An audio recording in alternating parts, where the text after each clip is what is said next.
رسميا امريكا اعلنت انها دخلت فنزويلا وقبضت على مادورو رئيس فنزويلا وزوجته. من فتره اتكلمنا في الموضوع ده، لكن امريكا نفذت قرارها فعلا. من فتره كنت عامل لكم فيديو قلت لكم ان امريكا بعتت تحذير لرئيس فنزويلا انه قدامه فتره معينه، يا اما ينفذ الاوامر ويمشي هو من نفسه، يا اما هي اللي هتروح تمشيه بنفسها. طب ليه امريكا بتعمل كده؟ بص يا سيدي، فنزويلا من الدول اللي عندها ثروات غير طبيعيه، كميات كبيره جدا وبالتحديد في النفط. تقول لي ايوه، طب والحاج ابو حنان ماله بالموضوع ده؟ اقول لك لا، ازاي يبقى في دوله عندها كم الثروات ده ونسيبها؟ ايوه بالظبط، زي ما حصل كده في العراق وفي سوريا ودول كتير جدا بداوا ان هم يتدخلوا فيها بطريقه غير مباشره ومباشره. فالحقيقه هنا الحاج ابو حنان رفع سماعته وكلم مادورو رئيس فنزويلا، قال له بص، انتوا الثروات اللي عندكم دي يا هتدونا نسبه منها وبمزاجك، يا اما هشيلك انت شخصيا وهجيب حد غيرك هيديني الثروات دي عادي، وساعتها مش هيديني نسبه، ده ممكن يديني نصها او 3/4 وكفايه عليكم انتوا الربع. طبعا الراجل هنا مادورو رئيس فنزويلا قال له ازاي يا عم انت بتقول كده؟ واحنا من امتى اصلا بنسلم ثرواتنا لحد؟ وانت ايه دخلك ان انا يبقى عندي ثروات اصلا؟ مش كفايه كم الثروات اللي عندك اللي انت واخدها ولاممها من دول العالم كله؟ وبالظبط كده زي الفتوات اللي انت كنت بتشوفهم في الافلام القديمه المصريه. مفيش الكلام ده يا مادورو، ولو سمحت هات النفط اللي عندك بالذوق. هنا الراجل قال له لا، وانا مش هسلم الحكم لحد. بدا يطلع ببيانات للناس في البرلمان وفي الشارع ويقول لهم لو سمحتوا انزلوا احموا بلدكم. ابو حنان كده شكله ناوي ان هو يدخل فنزويلا، الا ان وقتها قرر ان هو يرفع سماعه تليفونه ويحاول يتفاوض تاني مع ابو حنان، الا ان الاداره الامريكيه ما كانتش بتبلغه باي رد ولا حتى كانت بترد على مكالماته. فالراجل هنا حس ان الموضوع فيه شويه قلق، الا ان ترامب هنا قرر انه يعمل مكالمه تانيه مع مادورو. فالراجل فرح، قال لك بس يبقى في مفاوضات والامور هتهدى. الا انه اتفاجئ ان الكلام اللي قاله له قبل كده كان لعب عيال. قال له خد بالك، انت في واحده عندك اسمها ماريا كورينا. قال له ايوه، دي زعيمه المعارضه عندنا في فنزويلا، عايز منها ايه؟ قال له احنا تواصلنا معاها وشوفنا ان الحل الامثل ان هي اللي تمسك الحكم. طب ليه ابو حنان مصمم على ماريا دي ان هي اللي تمسك الحكم؟ هتقول لي عشان هي دي زعيمه المعارضه وهي دي اللي ضد مادورو رئيس فنزويلا. اقول لك ومش كده وبس، ده في تقارير اتقالت ان ماريا دي زارت امريكا اكتر من مره اخر فتره. فده معناه ايه؟ معناه ان ماريا دي لو مسكت الحكم في فنزويلا ممكن ببساطه تديهم كل النفط عادي. هتقول لي ايوه بس الشعب مش هيسكت. اقول لك لا، هياخد مقابل مادي بسيط وابدا بقى يصرف للشعب معاشات وحاجات وفلوس وامتيازات جديده واديهم قروض، فساعتها مش هيفوقوا، مش هيركزوا معاك اصلا. الا ان وقتها رئيس فنزويلا عمل مشكله وبدا يرفع سماعه التليفون ويطلع في البرلمان ويقول لهم انا لو اتصل بيا تاني هرد عليه رد شديد. فوقتها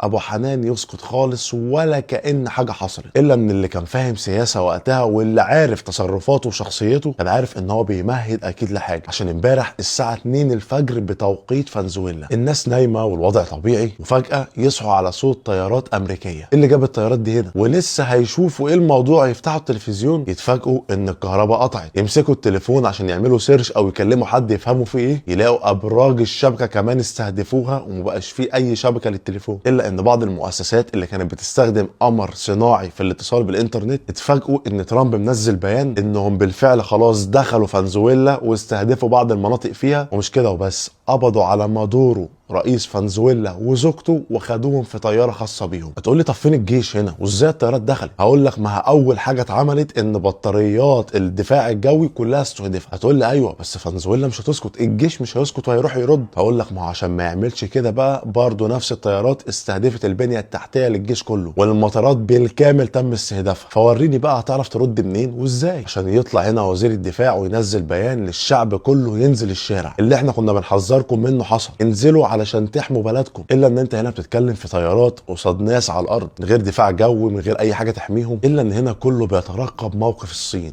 طب ليه؟ لان قبلها بحوالي كام ساعه كده كان في وفد من الصين موجود في فنزويلا وبيحاول ان هو يوصل لحل معاهم، وكان في كلام ان الوفد ده اصلا كان لسه ماشي، يعني يا دوبك الوفد مشي والاستهداف ده حصل. لكن دول مثلا زي روسيا، زي دول في اسيا كتير بدات تطلع بيانات وتقول لا، ان اللي عملته الولايات دي غلط وازاي تعمل كده. فكله هنا راح يشوف موقف الصين ايه، خصوصا انها كانت اكبر داعم لمادورو. الا ان الصين ما طلعتش اي بيان ولا اتكلمت في حاجه، وهنا كل كله قاعد وقلقان من رد الصين، اللي بالمناسبة الصين دلوقتي مطوقة تايوان كلها. ففي كلام كان بيقول ان دي كان ممكن تبقى صفقة، خد تايوان وسيب فنزويلا، وكلام تاني بيقول ان الصين هترد على اللي عمله ابو حنان ده بانها هتدخل تايوان فعليا. لحد دلوقتي محدش عارف، الا ان الموضوع عمال يكبر يكبر، محدش عارف هيوصل لحد فين. لكن السؤال ليك انت بقى، تتوقع دولتين كبار زي الصين وامريكا هيبقى ايه رد فعلهم اتجاه بعض في حاجة زي دي؟ استنى رأيك.